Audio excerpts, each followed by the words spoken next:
La palabra que hoy necesitamos asimilar bien es sacerdote, porque creo que en una comunidad como la nuestra, que es eminentemente religiosa e ignorante, lamentablemente, no digo que ser religioso sea sinónimo de ignorante, digo que nuestra comunidad es religiosa e ignorante, porque usa una cantidad de vocablos que ni la remota idea tiene de lo que significa o el por qué se usa. En fin, nosotros no nos sumemos a esa grande cantidad de ignorancia, sino intentemos entender de qué se trata. La palabra es sacerdote y aun cuando su etimología no es del todo clara, la mayor parte de los estudiosos están en el común acuerdo que tiene dos raíces, sacerdosis en latín y también sacros, y que aunque no son lo mismo, tienden hacia lo mismo. ¿De qué estoy hablando? La palabra sacerdosis es traducido o interpretado a nuestro español quien oficia algo sagrado, algo religioso, algo apartado para Dios. En ese sentido, está bien decir que un sacerdote es un líder que oficia cosas sagradas. Ahora, también está sacros, y que en forma directa esto se interpreta como sagrado. Pero hay todavía una derivación mayor en donde dice que sacros también tiene que ver con sacrificio. Y de allí el oscurantismo de su etimología. Es que todavía debaten los estudiosos en realidad cuál de estas tres cosas significa en forma directa. Si alguien que sacrifica, y esto en honor al Antiguo Testamento. Todos sabemos que los líderes religiosos o los sacerdotes eran los que oficiaban el sacrificio, que finalmente es lo mismo. Así es que, independientemente de cuál sea la etimología, cierto es que es alguien que oficia lo sagrado y que en sus inicios ofrecía sacrificios. Ahora, cuando digo ofrecía, estoy más bien diciendo que él era el que oficiaba los sacrificios. Así es que, si esto está claro, entonces podemos hablar de órdenes sacerdotales. Pero antes pregunto, ¿me he dado a entender hasta aquí? ¿Sí, amén o no amén? Ahora que sabemos al respecto, déjenme hablarles sobre una orden sacerdotal. De hecho, en honor a esto, yo les preguntaría, ¿en el Nuevo Testamento existen sacerdotes? Desde la parte práctica y funcional, ¿existen o no existen? ¿Perdón? ¿La iglesia?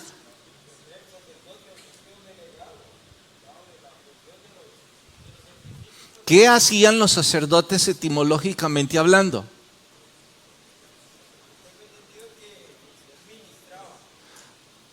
Tiene entendido que ministraban. Por favor, en honor a lo que acabo de explicar y no en honor a lo que ustedes entendían, ¿existirían sacerdotes? ¿Por qué no? A ver, Gabo, dijiste con tu mano en alto, no. Ya no hay sacrificio. Y si el origen del vocablo tiene relación a alguien que oficia el sacrificio, entonces el sacerdocio desapareció, etimológicamente hablando. ¿Me he dado a entender? Ahora, que cualesquiera organizaciones religiosas quieran ocuparlo para referirse a un líder pues a lo mejor no está mal, a lo mejor está bien. No es mi asunto opinar el por qué o el por qué no lo ocupan, ni sé el espíritu con el que lo ocupan.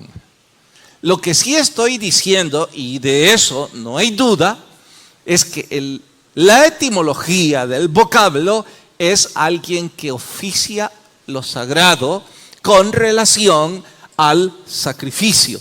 Y hoy no hay sacrificio que oficiar. Consecuentemente, no habrían sacerdotes. ¿Está claro? Creo que esa es la razón por la que el Nuevo Testamento no llamó sacerdote a ningún discípulo. Creo que esa es la razón directa por la que Jesús no se refirió a ellos de esa forma, sino como pastores. Porque la etimología, pues es otra. La razón de ser incluso es otra. De hecho, ocupen un sinónimo de nuestra vida diaria. Si yo soy el que oficio el sacrificio en el Antiguo Testamento, si yo soy un sacerdote, ¿qué me vuelvo yo frente a ustedes? Yo soy el sacerdote y yo oficio el sacrificio. Entonces, ¿qué soy para ustedes? Soy un intermediario. Porque ustedes no pueden venir en forma directa a oficiar un sacrificio. Dios no lo permitía.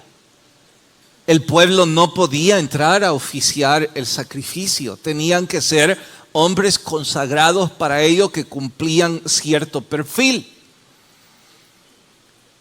Eso no existe más en el Nuevo Testamento. ¿Soy acaso yo intermediario de ustedes delante de Dios? Absolutamente no, en mayúsculas. La Biblia establece bien claro en el Nuevo Testamento que hay un solo intercesor entre Dios y los hombres, y ese es Jesucristo. Entonces, ¿dónde cabe el sacerdocio en el Nuevo Testamento? No cabe. ¿Está claro? Bueno, ahora, si alguno de ustedes me va a preguntar, ¿y el espíritu del por qué algunas otras iglesias lo ocupan? ¿Cómo explicar el espíritu del por qué lo usan? Sería una pregunta más bien para ellos. Pero lo que los libros y la etimología enseña, ahora está claro para todos. En honor a ello, podemos hablar de castas sacerdotales. Podemos hablar de órdenes sacerdotales. Podemos hablar de linaje sacerdotal. ¿En honor a qué? Que por designio divino no cualquiera podía ser sacerdote en el Antiguo Testamento. No es que, bueno, yo deseo, yo tengo en mi corazón, me gustaría, siento un llamado, quiero ser sacerdote. Eso no era posible en el Antiguo Testamento. En el Antiguo Testamento solo existían las órdenes sacerdotales. Eso significa que estaba regido por designio divino, y el único que decidía quién podía ser sacerdote era Dios. Y Dios dejó bien en claro que los únicos que podían optar al sacerdocio eran los levitas. Más nadie. ¿Qué era un levita? Levita era un ascendiente de la tribu de Leví, o si quiere un descendiente. En fin, alguien con sangre de la tribu de Leví. Si no era sangre de Leví, no podía ser sacerdote. Significa en forma directa, y sorpréndanse, ¿cuál es el personaje bíblico más emblemático después de los patriarcas? Es decir, terminemos con Jacob, Abraham y todos ellos. En la época de los reyes, ¿cuál es el hombre más emblemático espiritualmente? En la época de los reyes. David, sin siquiera pensarlo. Un hombre conforme al corazón de Dios. ¿Podía ser David sacerdote? ¿Por qué no? Si es el más emblemático. Porque no era levita. Leví pertenecía a la tribu de Judá. Entonces él no podía ser levita. A eso se le llama orden sacerdotal. Y en la Biblia solo existen dos órdenes sacerdotales. Una que es la de los levitas. Esto significaba que todo varón nacido en esta tribu podía, por linaje, optar al sacerdocio. Dios así lo decidió. Y la segunda casta sacerdotal, que debería ser la primera, es la orden de Melquisedec. Esto significa que la Biblia considera un sacrilegio y una profanación que cualquiera siquiera ostentara el sacerdocio si no pertenecía a una de estas dos órdenes sacerdotales. De hecho, hay varias historias en el Antiguo Testamento en donde uno o dos necios quisieron ser sacerdotes y les fue muy mal, porque es una profanación. Y Dios no lo iba a ver con buenos ojos. Pero en fin, no queremos estudiar eso, solo queremos estudiar que hay dos órdenes sacerdotales. La de Leví corresponde a esa tribu, a Aarón en el comienzo y todos sus hijos y los hijos de sus hijos, hasta qué sé yo cuántas generaciones. Pienso que eso no es nada difícil entenderlo. Lo que probablemente se vuelve interesante entender es la segunda orden sacerdotal, que yo digo es la primera, la orden de Melquisedec. ¿Quién es Melquisedec? ¿Por qué es una orden sacerdotal? ¿Quiénes son los que pueden optar en esa orden a ser sacerdotes? ¿Para qué necesitamos más sacerdocio si no hay más sacrificio? ¿De qué es lo que está hablando ahora el escritor de la carta a los Hebreos?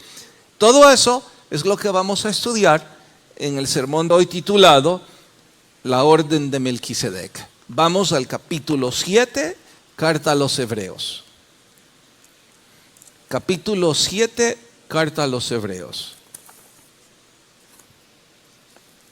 ¿Listos? Vamos al versículo 1.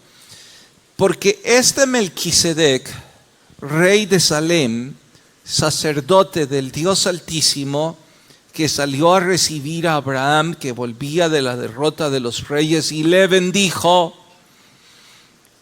mire cuánta información tuvimos ya. Era rey, además de ser sacerdote. Y su orden sacerdotal no venía de los levitas, sino en forma directa del Dios Altísimo. Dice que Abraham, al volver de una batalla, bendijo a Melquisedec y le pagó los diezmos a Melquisedec. Así es que paren.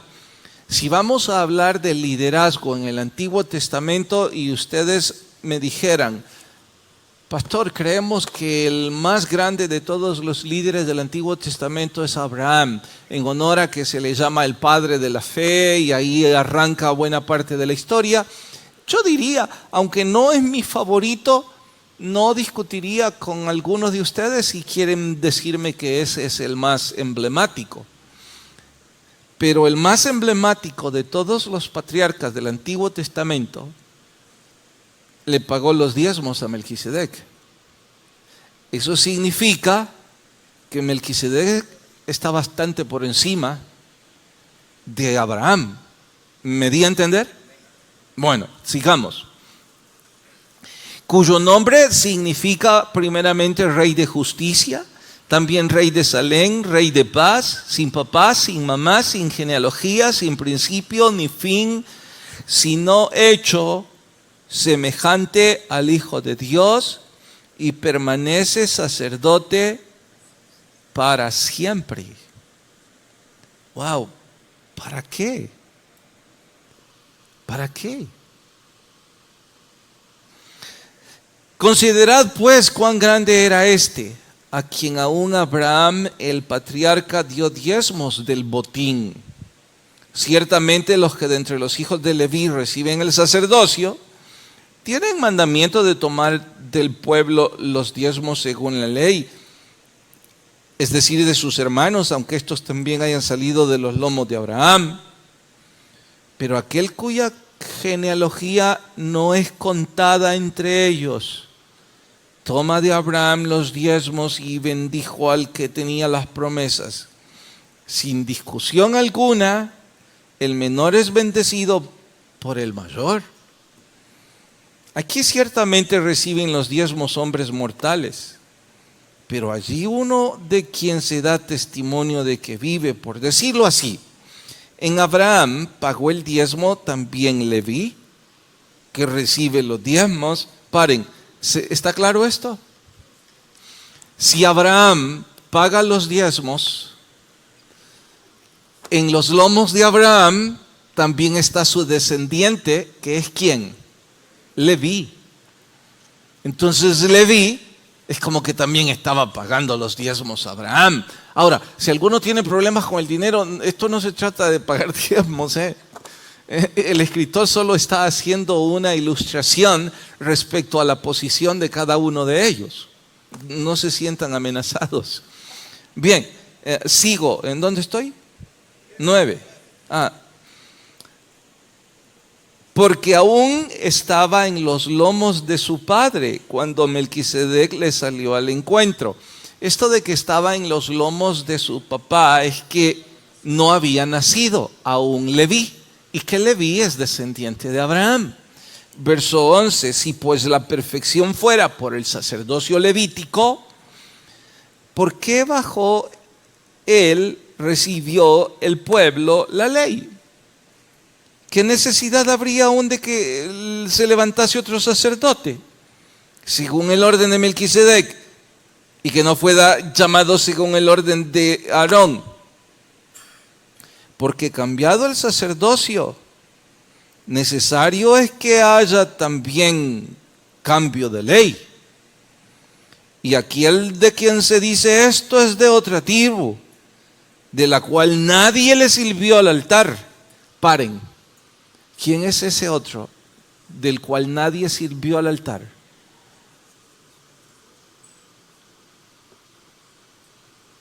¿Nadie? Sí, hermano. ¿Y por qué dice que nadie sirvió al altar? Gríteme. No, no es porque era el último sacrificio. Es que Jesús no pertenecía a la tribu de Leví. ¿De qué tribu era David? Era el Señor Jesús. Cachorro de león de la tribu de Judá. Por linaje sanguíneo, ¿verdad? No. Solo por linaje humano. ¿Cuál es el linaje de Jesucristo? No es la orden de Judá. No fue concebido por la sangre de José. ¿Me estoy dando a entender? Sí es de Judá y es el cachorro de león de la tribu de Judá, pero su sangre es divina. Fue concebido milagrosamente. Es el Espíritu Santo quien concibió. Su linaje es divino. ¿Están entendiendo mejor? ¿Sí? Sigo. Verso 13. Y aquel de quien se dice esto es de otra tribu. ¿Cuál? La divina. Porque manifiesto es que nuestro Señor vino de la tribu de Judá, de la cual nada habló Moisés tocante al sacerdocio. Ahora ya el escritor está diciendo, el sacerdocio de Jesús está muy por encima del sacerdocio levítico. Y si ustedes como judíos, hablando al auditorio en hebreo, se sienten orgullosos de su sistema sacerdotal, por favor tengan bien en claro que la orden sacerdotal de Jesús está muy por encima de la que ustedes tanto veneran. ¿Mejor ahora? Sigo. Verso 15. Y esto es aún más manifiesto, si a semejanza de Melquisedec se levanta un sacerdote distinto, no constituido conforme a la ley del mandamiento acerca de la descendencia, sino según el poder de una vida indestructible. ¿Quién es el único que tiene el derecho de que se le asocie con una vida indestructible? ¿Por qué Jesús es el único?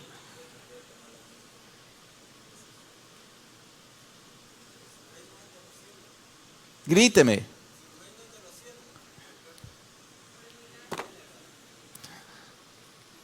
Los rudimentos de la doctrina de Cristo son fundación para esto.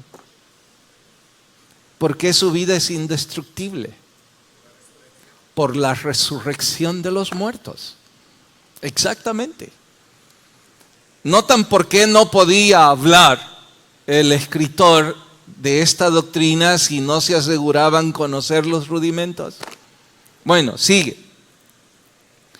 Pues se da testimonio de él. Tú eres sacerdote para siempre, según la orden de Melquisedec, o según la casta sacerdotal de Melquisedec. Está diciendo que si hay dos órdenes sacerdotales y Jesús no pertenece a los levitas, definitivamente pertenece a la orden de Melquisedec. Y sigue. Verso 18. Queda pues abrogado el mandamiento anterior a causa de su debilidad e ineficacia. Pare ahí. Cuando estos escucharon que el sacerdocio era débil e ineficaz, debieron resentirse. Era como que el escritor estuviera criticando su religión. No estaba haciendo eso, pero probablemente ellos lo interpretaron así. Sigo versículo 20. Y esto no fue hecho sin juramento. Los otros ciertamente sin juramento fueron hechos sacerdotes, o sea, los levitas. Pero este, con el juramento del que le dijo, juró el Señor y no se arrepentirá. Tú eres sacerdote para siempre según el orden de Melquisedec. Eso está en el Salmo 110 como una profecía mesiánica. Verso 22. Por tanto, Jesús es hecho fiador de un mejor pacto. No vamos a hablar ahora de ese mejor pacto, queda implícito. Eso viene el capítulo siguiente.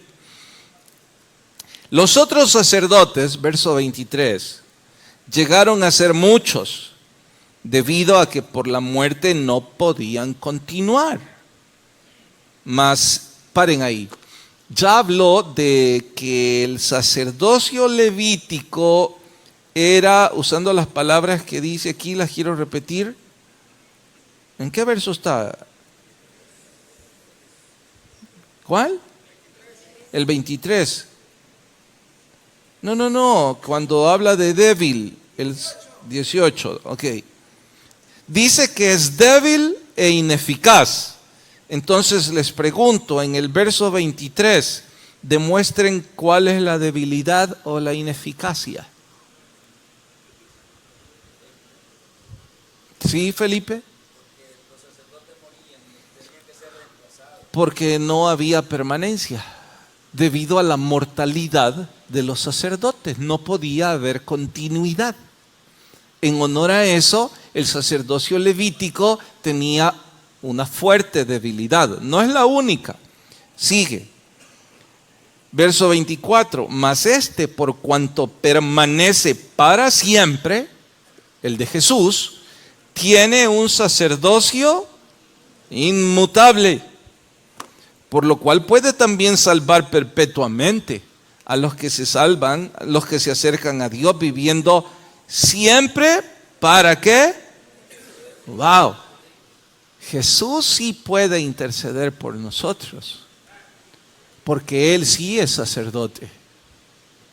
Oigan, esto es hermoso. Jesús no solo es sacerdote, también es rey.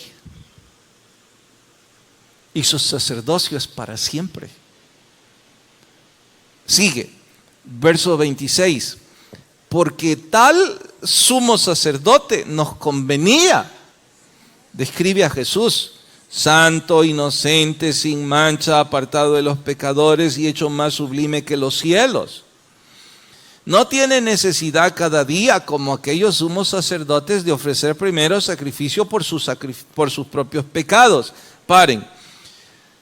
Si nunca escucharon esto rápidamente, aunque más adelante vamos a profundizar porque describe parte de la liturgia del sacerdocio, sé que la mayor parte de ustedes tienen abolengo católico y alguna vez vieron cómo los sacerdotes andan unas cadenas con unas campanas.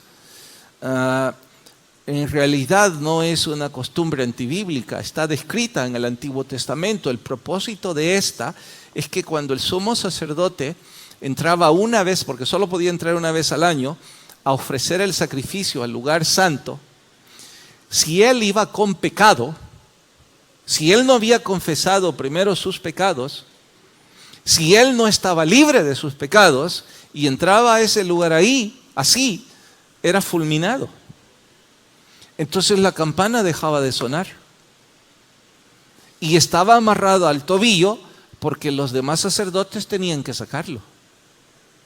A eso se debe, y a eso dice aquí que primero tenían que ofrecer sacrificios por sí mismos.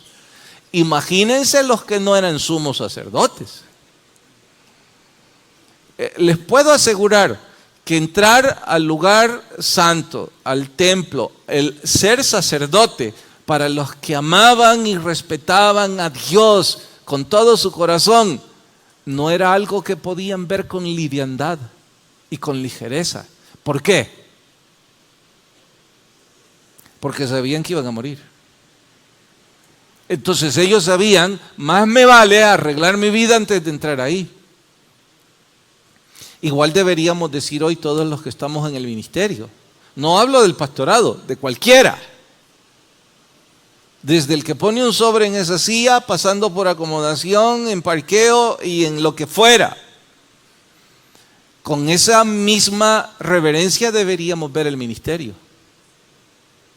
Pero sabemos que eso se ha tergiversado. En fin, sigo. ¿Dónde estoy? 27.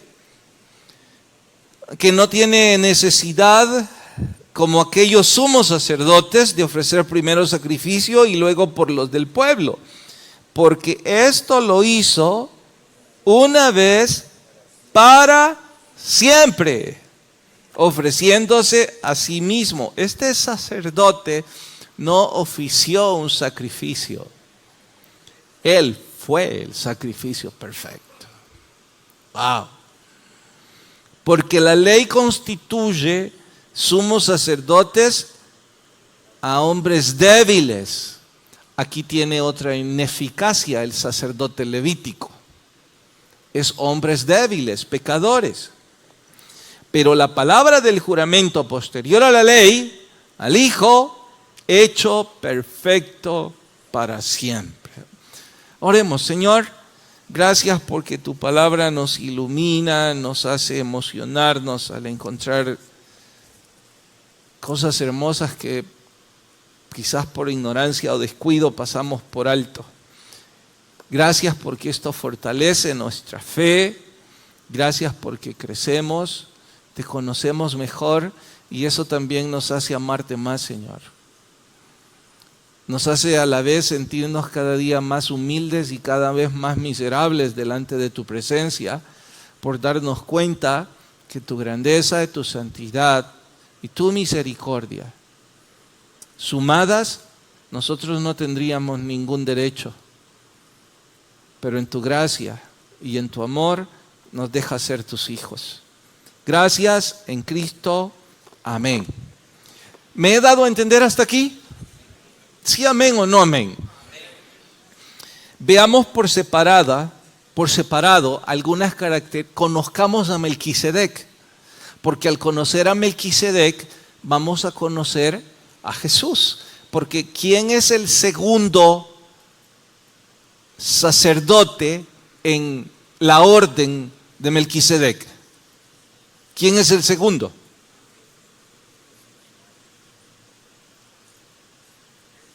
Jesucristo, ¿de acuerdo? ¿Todos de acuerdo? No. No hay un segundo sacerdote en la casta de Melquisedec. Si usted dice eso, significa que hay dos sacerdotes eternos, porque Melquisedec lo es. Pastor, ¿cómo que lo es? Bueno, hay que conocerlo. Empecemos por esto. Melquisedec es el único en el Antiguo Testamento con la autoridad para ejercer las dos funciones más emblemáticas del liderazgo hebreo: rey y sacerdote. No hay ningún otro personaje. Cualquiera que se atrevió fue fulminado. Incluso David, en uno de sus arrebatos, quiso hacer una fiesta, y aunque jamás se le ocurrió convertirse en un sacerdote, quiso dirigir una liturgia. Para suerte de él, el que murió no fue él. Fue Agío y Usa, Mr. Músculos y Mr. Simpatía. Porque Dios no le permitía a ningún rey, por bueno que fuera, querer ser sacerdote. Ni a ningún sacerdote se le permitía ser rey. Note, desde el principio de la historia, y aún esto es enriquecedor para cultura general, el sacerdocio y el gobierno civil jamás han estado casados. Jamás. El único que pudo hacer eso fue Melquisedec. Cualesquiera otros en la historia que han mezclado el gobierno con la religión no es más que una prostitución que deriva en catástrofe de una sociedad. Pero Melquisedec era ambas cosas: sacerdote y rey. Sigamos conociéndolo. Además de ser rey y sacerdote, hay que preguntarnos de quién era rey y a quién ministraba como sacerdote, ante quién intercedía. Bueno, dice que era rey de Salem, así se llamaba ese pueblo. Y por cierto, traducido al español es ciudad de paz. Que si hay suficientes registros históricos, arqueológicos, bueno, hay vestigios de esa ciudad, pero no mucho. Y la Biblia solo dice que era rey de esa ciudad. Sin embargo, era muy conocido porque Abraham le pagó los diezmos y ser parte de esa ciudad. Ahora, ¿de dónde era sacerdote?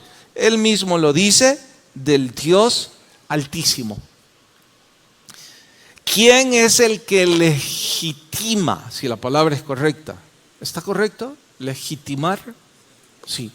¿Quién es el que hace legítimo el sacerdocio y el reinado de Melquisedec? No es Dios. ¿Quién hace legítimo su gobierno civil? El pueblo. Si no hubiera existido la ciudad de Salem, bueno, este no es rey de nadie, y tampoco Abraham le hubiera dado diezmos. Entonces el pueblo es el que legitima su gobierno. Ahora, ¿quién es el que hace legítimo su sacerdocio. En este caso, ¿quién lo hace legítimo?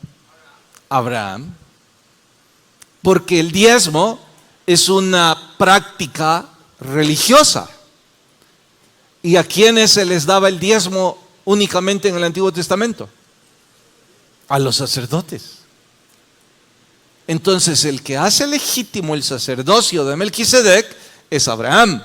Y su pueblo hace legítimo su reinado. ¿Me estoy dando a entender? Bien, sigamos.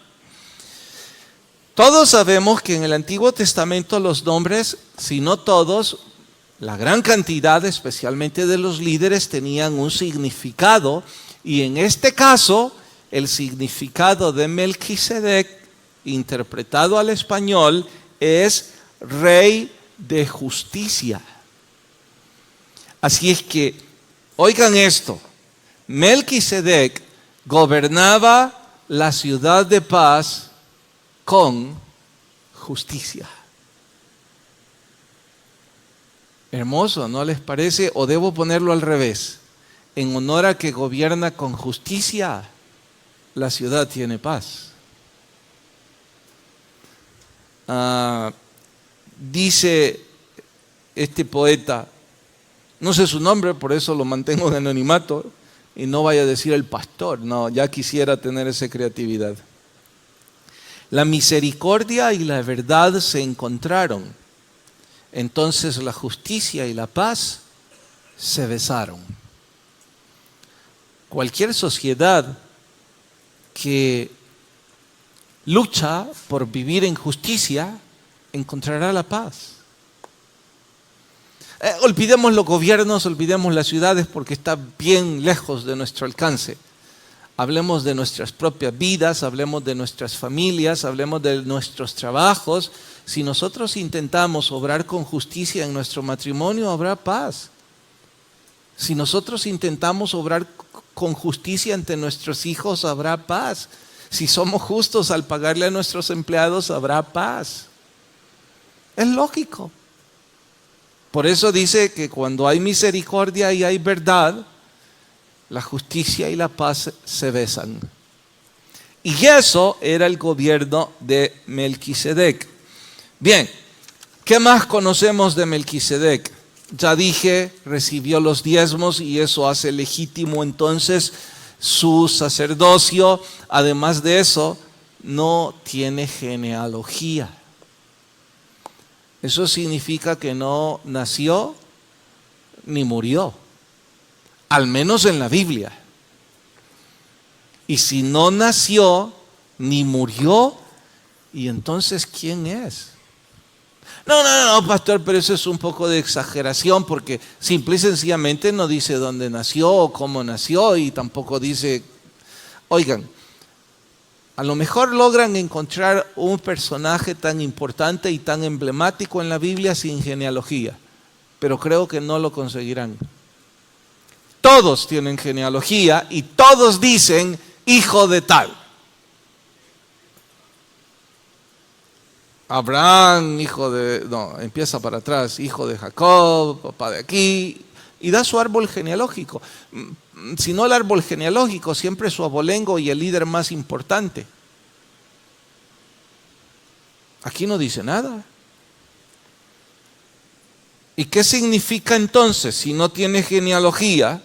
Bueno, significa que si no tiene comienzo y no tiene final, ¿a qué nos hace pensar? Que es eterno. ¿Y quién es el único eterno? Dios. Pero Él no se presenta como Dios. Se presenta como sacerdote y rey. ¿Y quién es el único que va a ocupar el trono y el sacerdocio? Nuestro Señor Jesucristo. Porque Él vendrá a ocupar el trono de Israel y el sacerdocio de la religión. Porque Él es el sacrificio perfecto. ¿Quién entonces es Melquisedec? Bueno, la Biblia no lo dice de esta forma, pero todo lo deja entender que es así. Melquisedec es una teofanía. No es la única teofanía en el Antiguo Testamento. Teofanía, los estudiosos llaman a toda manifestación de Cristo antes de su encarnación en Jesús. Eso es una teofanía. Voy a repetirlo, una manifestación de Cristo antes de su encarnación en Jesús.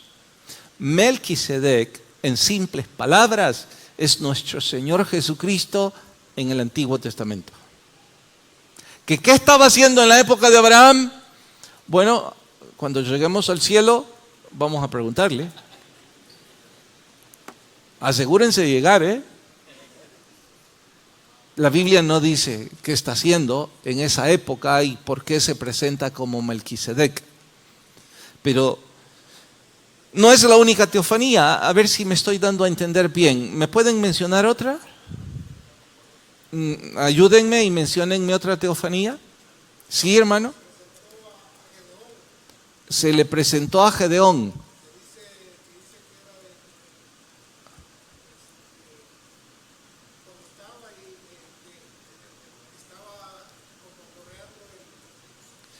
¿Y cómo se refiere a él? Pero ¿cómo se refiere al personaje que se presentó con la espada? Que no me acuerdo.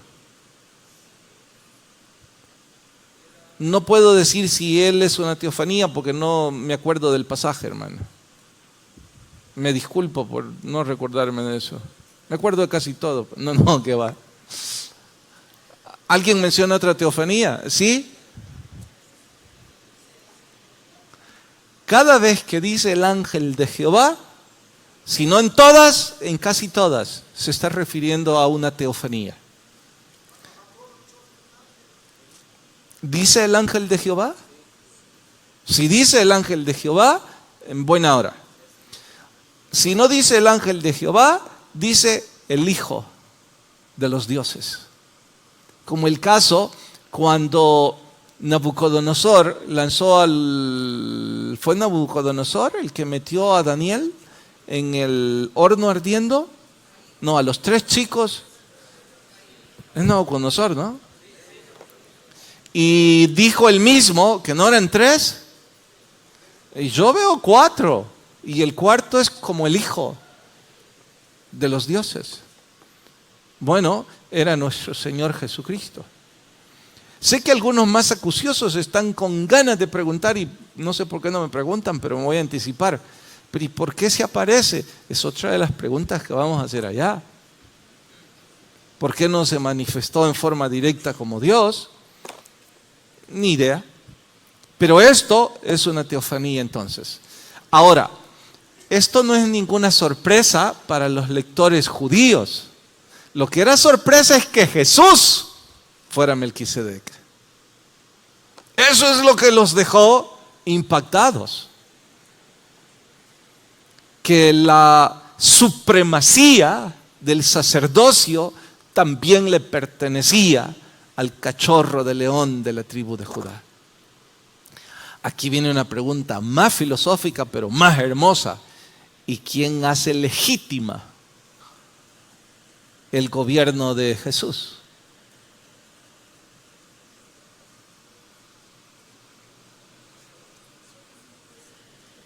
¿Quién hace que le sea legítimo su trono?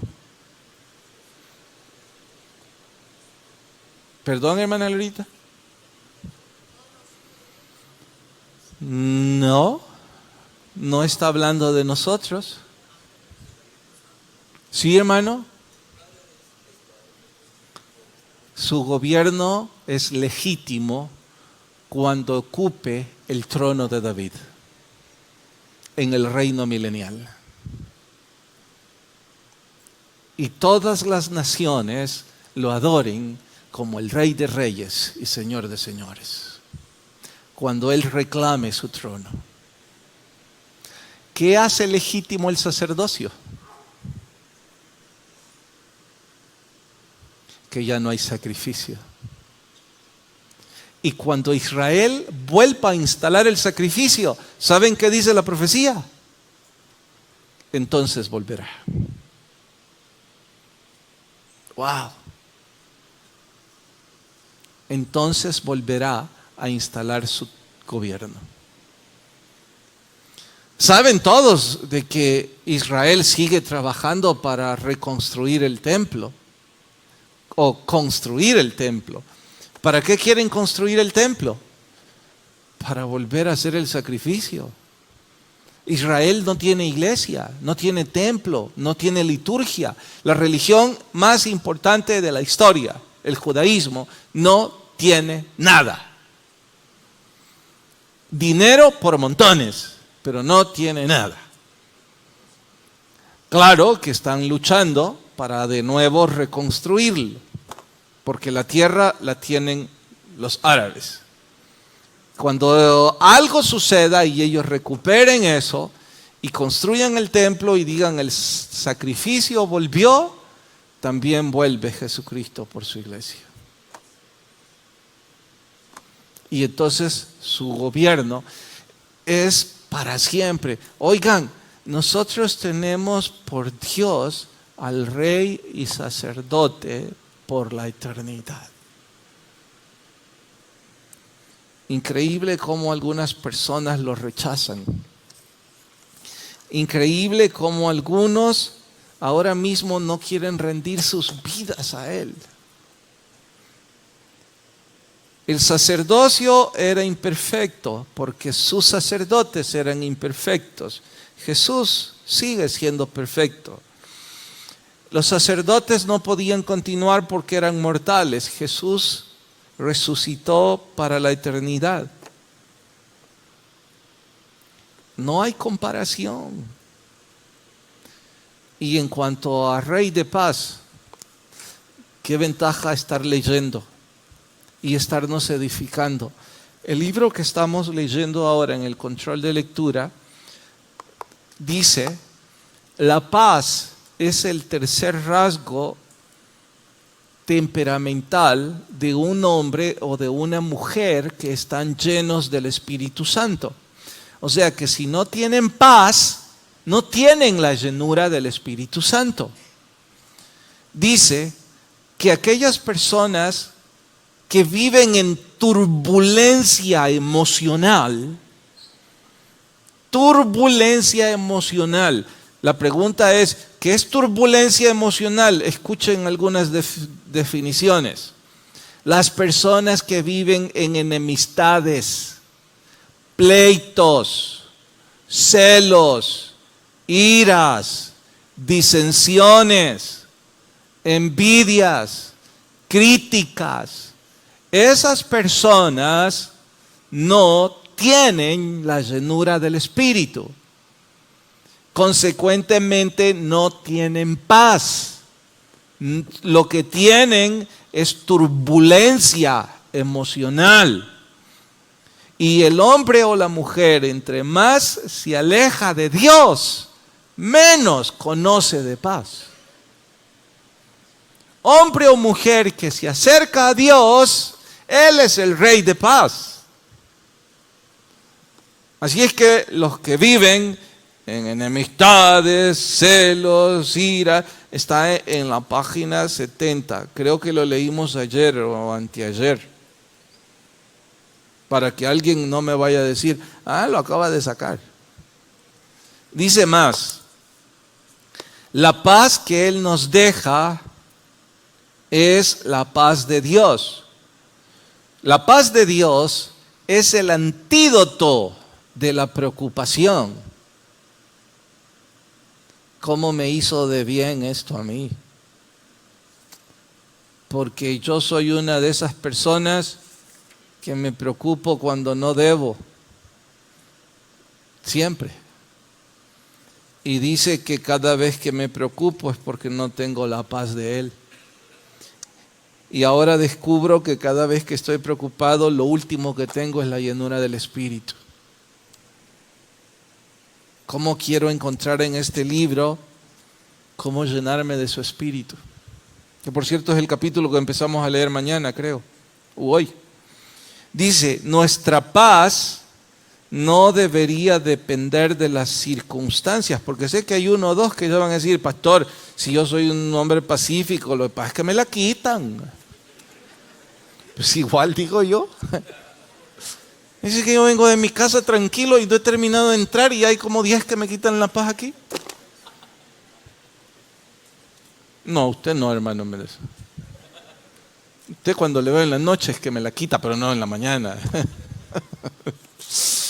Ahora descubro que no debe depender de que si les vi o no les vi a los que me quitan la paz, hermano.